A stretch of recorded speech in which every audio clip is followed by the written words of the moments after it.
I guess a red flag we keep seeing is customers having the belief that they're too small to be targeted or too small to look as like an attractive target for threat actors.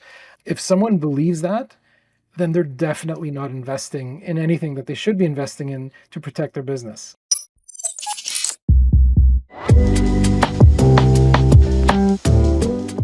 You're listening to the MSP Security Playbook, the show where modern MSPs come to sharpen their strategy, streamline operations, and secure their growth.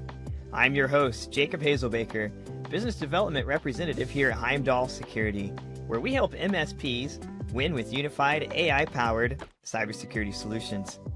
Today, we're diving into a story that might sound uncomfortably familiar to a lot of MSPs, doing everything right and still getting breached.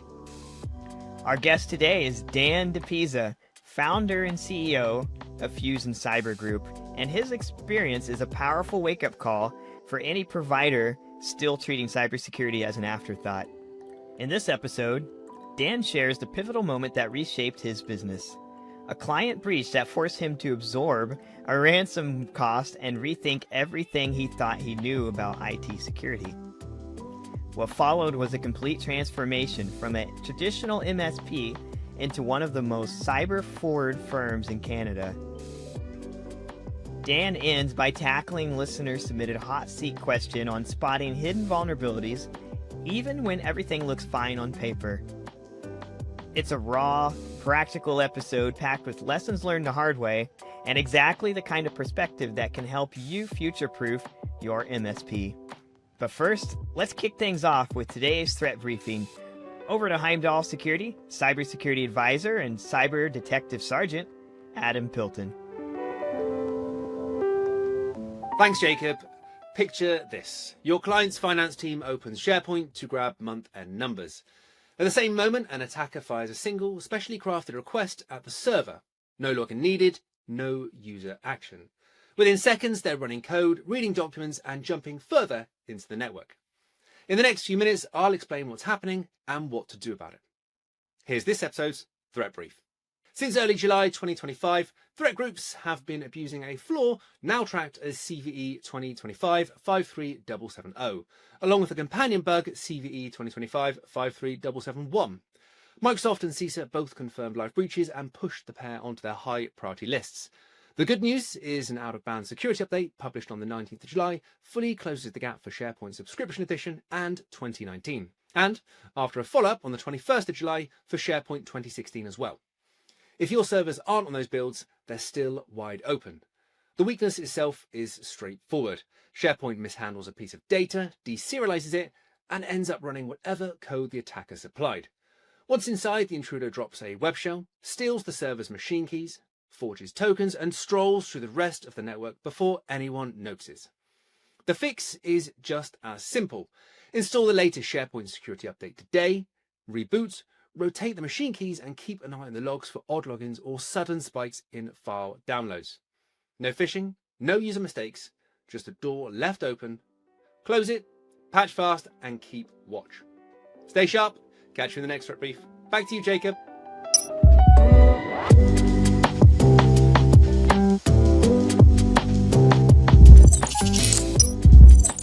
Hello, Dan. Thank you for your time today. My pleasure. Thanks for having me. Oh, you're very welcome. I'm really looking forward to chatting with you today. You have such an interesting background, and you've really started one of the most successful companies in your region, Fusion Cyber Group. So I was wondering if you could tell our audience a little bit more about who you are and Fusion Cyber Group and kind of how you got started. Absolutely, absolutely. Well, it wasn't always Fusion Cyber Group. The company in its iteration now was founded in 1985. It was called MAR Computer Systems Inc. at the time. I joined that company in 1999 as a service manager, so that was my employer. They had started out in 85 as a PC builder, basically competing with Dell at the time, and they kind of evolved into offering IT services to businesses, SMBs specifically. And yeah, when I joined in 1999, they were an IT services provider, and I was managing a team of maybe about 8-9 technicians. And 5 years after that, I ended up offering to buy the IT services division from them, and did so. So in 2004, I acquired the IT services division, incorporated a new company at the time, Fusion Cyber Group Inc., and kind of turned it into I guess, a managed services provider at the time. We started being more proactive, and with monitoring and charging recurring revenue instead of opportunistic hourly billing. Um, and that went on for a while, until an event where a customer was breached. It was a major breach that basically changed our course. It was after that nightmare that we decided to really focus on cybersecurity and becoming cybersecurity experts in our region, at least. And that's the road that led us to becoming a managed security service provider, an MSSP. Wow, I love your origin story. It's almost like a Marvel comic, how you started out as one role and then you evolved over time. Can you take us back to that pivotal moment in 2015 when your client was breached? So this particular business had about 75 users, 7 servers, a few remote sites, one in the US as well, one in Canada, one in the US. Um, and yeah, basically we discovered one Monday morning after a weekend that all of their servers had been completely encrypted, so ransomed, right? When we started investigating, we had discovered that the hackers had been in there for well over a week. What we saw then, 2 to 3 weeks at least, that they had been in there, kind of learning the environment. Now it's called reconnaissance. Back then we didn't know what it was called, but they were definitely dwelling on the network and kind of learning the environment. We figured we were safe because we had backups, right? We always recommended to our customers to have offsite backups. In this particular client's case, we had recommended, because they were using NAS drives, so we recommended that they swap them out weekly and keep one offsite. And then they decided to keep them in the bank safety deposit box, which I guess you figure can't be any safer than there. Um, Issue was, when we came to start restoring, they rushed to the bank. They got the drive, plugged it in, and lo and behold, everything on there was encrypted as well. That's when, starting to kind of look around, we discovered that, yeah, the hackers had been in there. They learned the backup routine. They timed their attack perfectly for right before a drive was about to be disconnected and swapped, encrypted all of the data on that drive, and then as soon as the new drive was plugged in, they knew they had the weekend to launch their attack, so they did. They encrypted the backups, encrypted all of the servers, and Monday morning, that's what we ended up facing. At the time, we again, we were an MSP, always very interested in industry best practices, and we were always basing our recommendations and what we put in place on baseline security analyzer from Microsoft and things like that. We had the typical stuff. We had at the time it was NetScreen firewall, or if we just acquired by Juniper. We had all of the security filter subscriptions enabled. We had whatever the leading AV at the time was. It might have been Symantec antivirus, so we had that on all endpoints. We were doing weekly security patching of the OS and third-party apps, and we had that fail-safe backup where they were keeping a copy off-site, literally in a safety deposit box. But none of that mattered. We didn't know what we didn't know, and we didn't know that it was possible for hackers to get in. And I believe at the time, they got in through a remote desktop brute force. And again, we had no tools really looking for anomalous activity or suspicious activity, so we had no idea that was going on. Unless we would have happened to connect to the server at that moment and look at the Windows event logs manually, we would have never known that was happening. So they got in that way, and then yeah, they were in there for weeks undetected. That's the story. And that's what changed our business, because from that point, we realized that, we weren't serving our customers. The client didn't understand anything about cybersecurity. I don't even think cybersecurity was a term then. It was called IT security, right? And that fell under what we were supposed to be doing for the customer, and we thought we were, but clearly we weren't. What the client was doing what we recommended, but that still led to them being breached.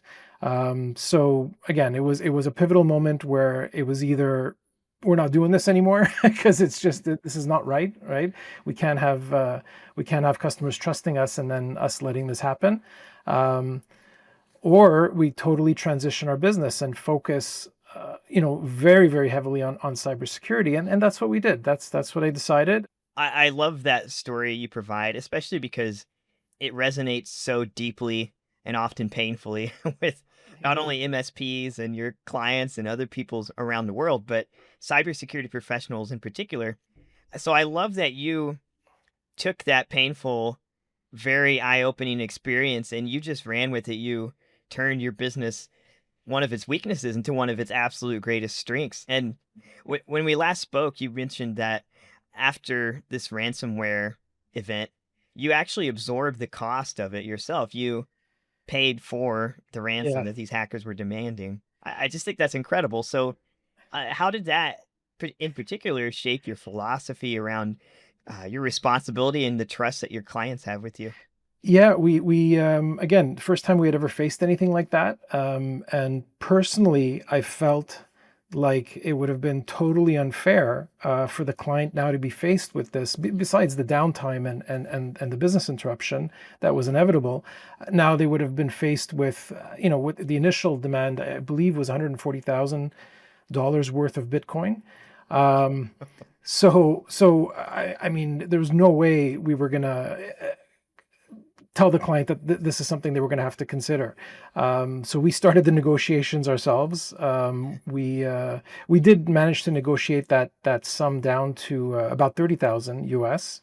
And that's when we had to figure out how to connect to a cryptocurrency exchange, how to purchase cryptocurrency, how to hold it. We had to learn all about storage wallets and all that. And yeah, all the negotiations on the dark web, using dark web email systems, Proteon, I believe it was, and yeah, so that's it. And again, and the point was that it just felt wrong, for us to have recommended certain services to the client following our recommendations, and then when our recommendations fail, then them being faced with these extra expenses, and we didn't charge. You know what? That was 30,000 was the ransom that we paid, but the actual time and services, probably got close to about 100K at the time. It was 7 servers. We didn't get the decryptors. But we were kind of learning as we were going, right? So yes, we got the decryptors. They did work, not perfectly at first, but they were honorable enough, I guess, to help us get the decryptors to work fully and fully decrypt all of the servers. But after that, we had no idea how to discover if there were backdoors, right? Is this just going to happen again? Now that we've paid, now that they know that this customer or that we pay, why wouldn't they keep trying to extort us, right? So yeah, it was hundreds of hours, literally, of us figuring out what to do to make sure that the hackers couldn't get back in.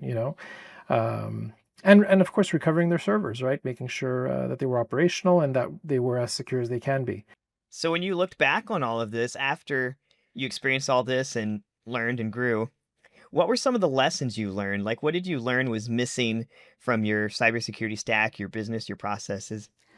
Well, clearly, we had no visibility. We had nothing in place that would monitor or help us monitor activity. I mean, looking back in hindsight, we saw that the hackers were in there. They created admin accounts. They elevated permissions on other accounts, and all this activity was there. But there was no one. We weren't looking daily at all of our customers' environments, and we had no layered cybersecurity. I mean, today we know that it has to be a layered approach. The more you can consolidate those layers into the fewer number of tools, the better, the easier it is to manage.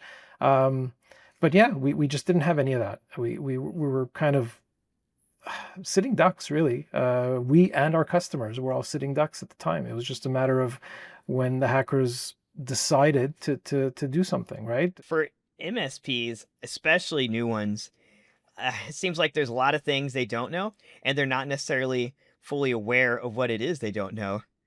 So, what advice do you give to them to stay on top of things, to find those weaknesses, those blind spots before they become an issue? Well, I mean, the industry is doing a much better job today at, educating MSPs. I mean, we're talking a decade ago when it wasn't very common, uh, or not very well known. Nowadays, again, the resources are out there. I think MSPs have to, um, obviously take it very, very seriously if they're not already investing in platforms and solutions that'll make it easy for them to, bring advanced cybersecurity to their customers, multi-layered cybersecurity to their customers. They have to really take it seriously. Um, Basically, their existence depends on it nowadays, right? I mean, unfortunately for some MSPs, most of the new business we've been bringing in over the last few years have been businesses that are working with an MSP, but the MSP isn't really talking about the risks, right? That's what they want. They want to understand the risk. They want to pay for advanced cybersecurity. It's just that some MSPs, unfortunately, still today, I'm sure that number is shrinking, but some MSPs today are still not talking about cybersecurity and risk to their customers, and we end up. Yeah, unfortunately, they end up coming to us, right? Or others like us that have really embraced cybersecurity, that have made it a core focus of their business. I love that you mentioned both cybersecurity and risk kind of together. I feel like sometimes we are insurance salesmen almost, reducing the risk for people with cybersecurity. So, as you made that transition then from a more traditional MSP to one that really honed in on the cybersecurity piece, hammered that, made that one of your absolute strengths. What advice do you have for MSPs in regards to people, training, tools they should definitely consider or look into? Yeah, well, as far as people, what we've learned over the last decade is that, the certifications themselves don't necessarily mean as much as the right attitude or the right drive in the people that you're looking for. Because the certifications, I mean, you can sign them up for courses, and people that are really meant for this field, they're going to be doing a heck of a lot of learning on their own, right? So it's easier to get them certified, is what I'm saying. Like, don't get hung up on certifications. Find the right people, and then motivate them or support them in their certification paths, right? Um, and as far as tools, I mean, until about a year ago, we had that best of breed approach. So we had, you know, close to a dozen security layers across about a dozen vendors, right? And it worked well. The environments were very secure, and none of our clients that were fully protected have ever been breached. But our SOC, basically, you run out of real estate for all these dashboards that need to be open, right? So and obviously the complaints from customers about system performance with potentially a dozen agents kind of competing for resources, and we had no choice but to recommend upgrading resources. Let's add some RAM, let's put some SSD drives in there, and but look, again, that's what made us start searching for, as for a vendor who had as many layers as possible within a single agent. That's actually how we landed on Heimdal, which Perplexity AI search actually led us to you guys. So that's something that's Really? changing. Yeah, Google isn't as effective as Perplexity, or any of the other AI search engines. So kudos to them, and we're so happy to have found you guys, and I mean, it's working out great for us. I'm glad we were able to help you. So I'm really curious now. Uh, I love your story, your description of taking this painful moment and became one of your absolute strengths of building your cybersecurity, your professional trust with your clients that way. So for a lot of MSPs, it seems like many still see cybersecurity as a add-on, as a little extra potential optional service. What would you say to those MSPs who currently position it cybersecurity as an add-on and don't have it fully integrated into their core offering? they have to flip that on its head. Cybersecurity has to be the primary focus, and then the IT, stability and reliability of the equipment has to almost be secondary. I mean, it's equally important. But as far as impact to the customer and the types of things that could put a business out of business, the cybersecurity component is definitely what can absolutely do that, and it does. It does in almost half the cases. It has to be the primary focus. Of course, the IT, the regular IT maintenance and support has to continue happening as well. But I really feel that it has to be a security first approach for any MSP. MSSPs, I believe the whole point of them being in that business is that they've made that transition. And I feel like every MSP should strive to become an MSSP, or at least have a dedicated MSSP division. I love your perspective, especially seeing how your business evolved. And when you're chatting with your clients, how do you communicate the value of what it is you're offering for them? How do you help them understand that the cybersecurity offering, this solution, is actually not only going to help them, but really boost their businesses as well? So how do you communicate that with your clients? Yeah, I mean, again, with the SMB space especially, it's always focusing on the risk aspect, kind of breaking it down into very relevant topics for them. Focusing on their niche or on their vertical, and talking about the various risks that they face, the probability of those risks actually occurring, and then putting dollar amounts to them, so that they really can understand the ROI of protecting their business from a potential breach, right? And that could be turned into an annual ROI. That's how we've had the best success.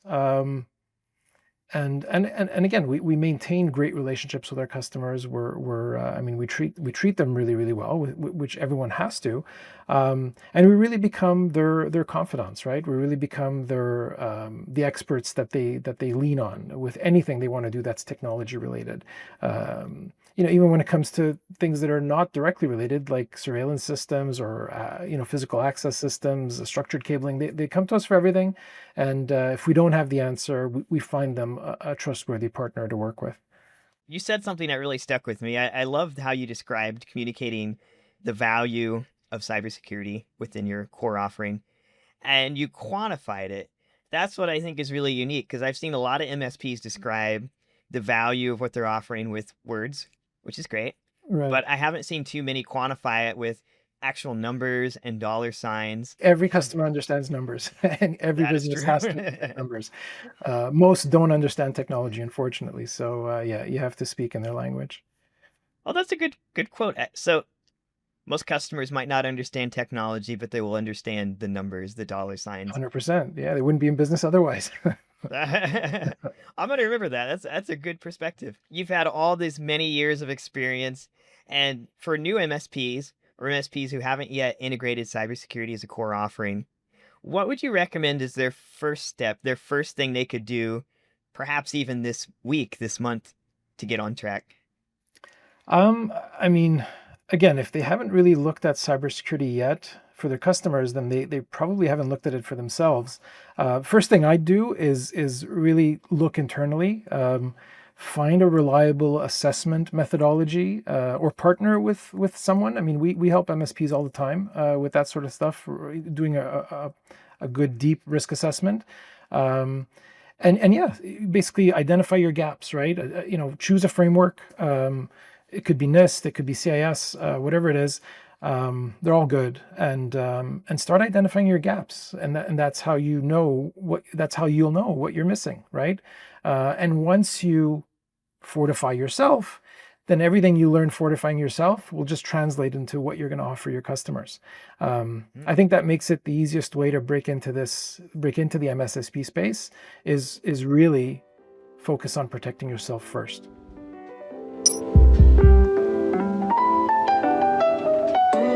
I absolutely love your story. And for MSPs, we always like to take a question from an MSP and provide it for our guests here in our podcast. So I have a question for you, exciting one from an MSP. They said, What's the most overlooked red flag that tells you an MSP client isn't truly secure, even if everything looks fine on paper? The red flags. I guess a red flag we keep seeing is customers having the belief that they're too small to be targeted or too small to look as like an attractive target for threat actors. If someone believes that, then they're definitely not investing in anything that they should be investing in to protect their business. So I'd say that that's probably the biggest red flag. As soon as I hear someone say, "Well, no, no, no one's targeting us," uh, I know that they haven't put any thought into what they should be doing, because they just believe they'll never be hit, they'll never be targeted. Um, and some MSPs think the same. Unfortunately, I've heard that from MSPs as well, that they're a two man shop, and no one's going to be targeting them. But that two-man shop is potentially servicing 10, 20, 30 different businesses. So yeah, they're an attractive target for hackers. Um, so yeah, I'd say that that's for me the biggest red flag that comes to mind. Dan, I really appreciate your time today. It was really great talking with you. A Yeah, lot of this is things you fun. said are going to stick with me for a long, long time, if not my entire life. So I really appreciate your time today, sir. I appreciate you. Thanks for having me, Jacob. Oh, you're very welcome.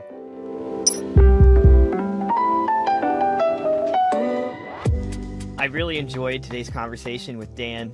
I feel like every episode we gain some insights. For this one, there are a few points in particular, things he said that really stuck with me. For example, I love his origin story, how he started his business and how he experienced, unfortunately, the really painful event of a ransomware attack, and how he turned that, what was one of his weakest, most painful memories, into one of his greatest strengths of his company. Now he is known as one of the most certified businesses in his region, one of the premier experts for providing cybersecurity services for businesses. I just love how he turned that rough experience that a lot of us, unfortunately, in business eventually have, of being breached, of experiencing cybersecurity problems, and he turned that into one of his greatest strengths now. I love the moral of that story.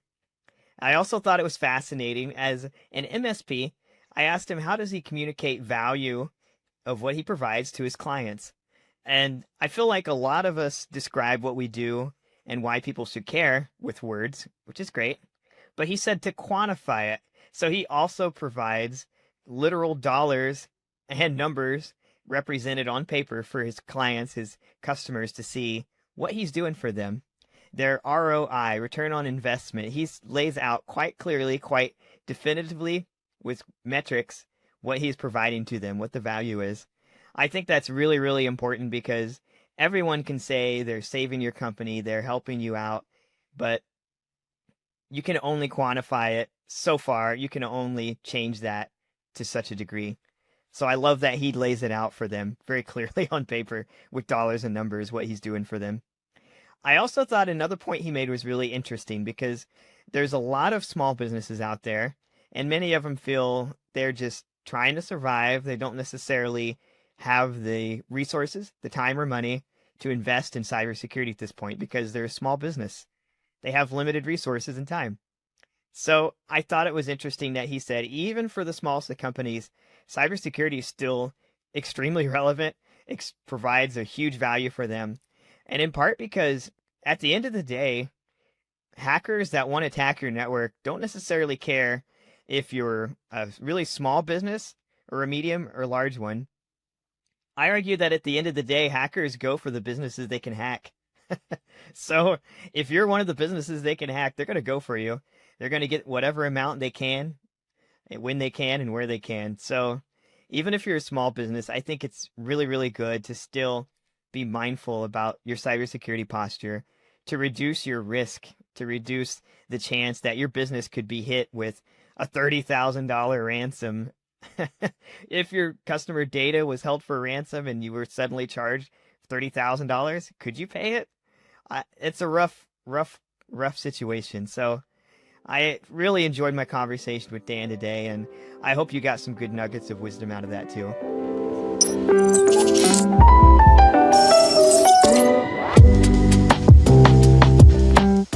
That's a wrap on this episode of MSP Security Playbook. Thanks for spending part of your day with us.